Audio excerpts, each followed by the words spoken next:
There is a quiet sadness spreading through India's top colleges. These are places we have always been proud of.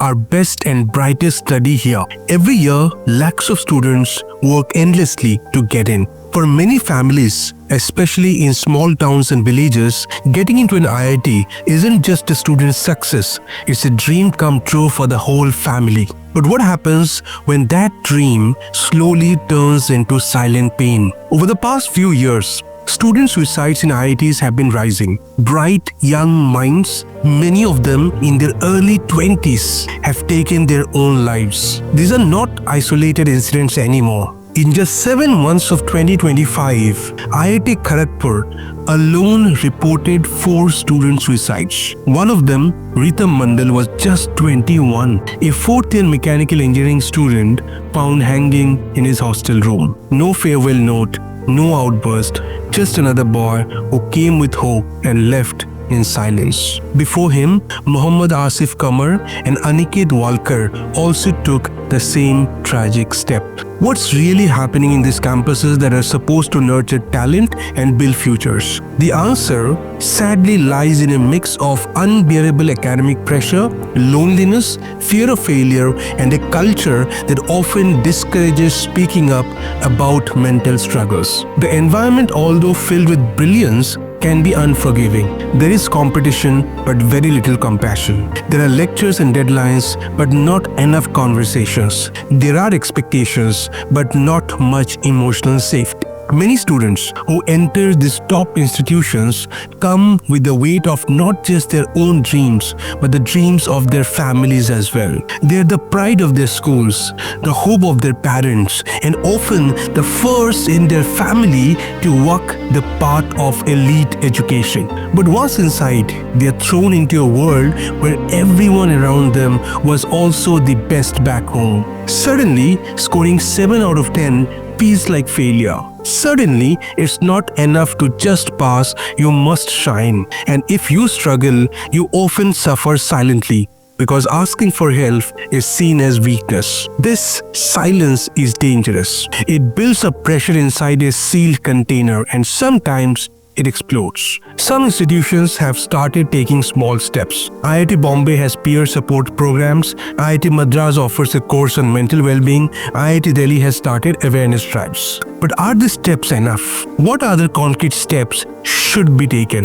Let's start with the basics. Every hostel block should have a full-time mental health coordinator. Not someone who sits in an office all day filling forms, but someone who is part of student life, who eats in the mess sometimes, walks through the corridors, knows students by name. This person should check in casually, not wait for a crisis. A short "how are things going" in the hallway can sometimes save a life. We need to stop relying on just 1 or 2 overworked counselors for thousands of students. Instead, there should be a proper team, like a medical team in a hospital with people assigned to different hostels and academic blocks. Students should know who their mental health contact is in the same way they know their warden or mess manager.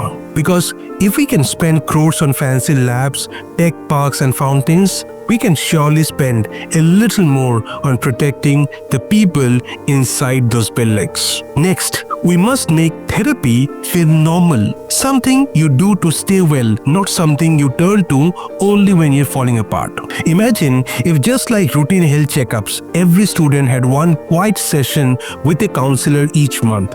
No forms, no fear, no questions, just a safe conversation. Not all students will open up the first time, but over time, this becomes a habit. They know someone is there. They build a bond. So if life suddenly gets heavy, whether it's a bad grade, a breakup, or homesickness, they already know where to go. They don't have to Google helpline numbers at 2 a.m. or suffer in silence until they collapse. Next, there is a need to make a change in our curriculum as well. What if we taught emotional strength the way we teach coding or calculus? Imagine a weekly class called Failure in Me or Mental Fitness. Students could reflect Talk openly, learn to handle fear, criticism, and rejection.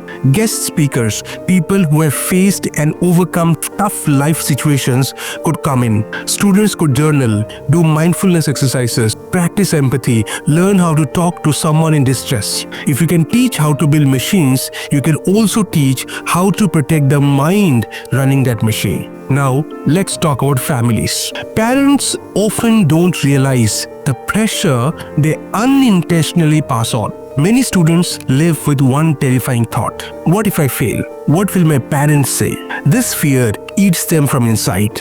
We must help parents break this mindset. Colleges and schools should hold annual parent sensitization sessions. Let counselors talk to parents and explain what mental health looks like, how to support children without smothering them with expectations. Invite parents to campus not just for convocation but for workshops on how to be emotionally available. And then there are friends, peers. They are the first people who see the signs. A student stops coming for dinner, stops replying to texts, looks tired all the time. The small things are noticed by friends long before faculty or staff. But do these friends know what to do?